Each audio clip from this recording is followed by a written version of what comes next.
సిలకలాది గట్టు సిన్ని మేడారము ఔసలాది గట్టు ఆది మేడారము ఆది మేడారము.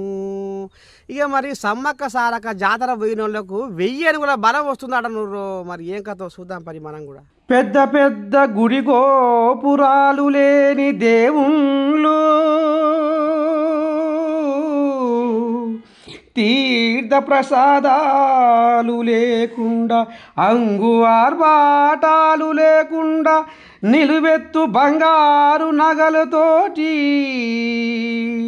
అలంకారము లేకుండా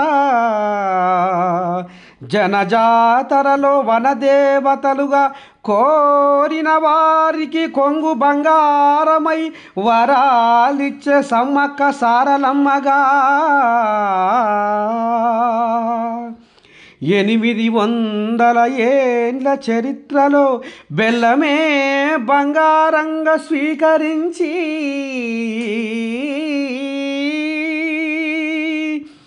నమ్ముకున్న భక్తులకు నీడలాగా వచ్చి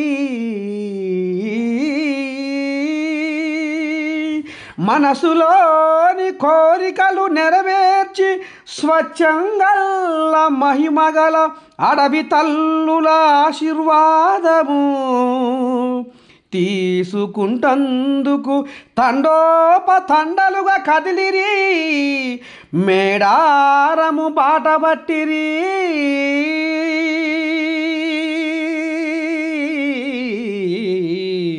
లక్షలాది భక్తులు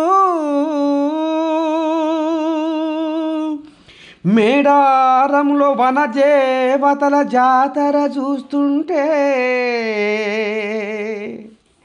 పోయిన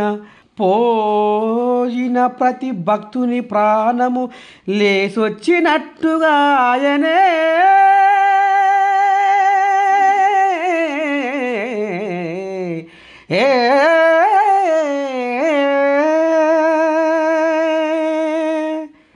ఇక గుంపుల కొద్దిగా తెంపు లేకుండా తండోపతండలుగా మేడారం జాతరకు సమ్మక్క సారకను వాళ్ళను మనసు నిండా ఒలుసుకొని వాళ్ళ ఆశీర్వాదం తీసుకుంటందుకు జనాలు పోతుంటే ఆహా ఆ మేడారంలో జనజాతరను చూస్తుంటే ఒక్కొక్కరి పాదము లేసొచ్చినట్టు అవుతుందట నువ్వురా. ఒక్కసారి చూడుని.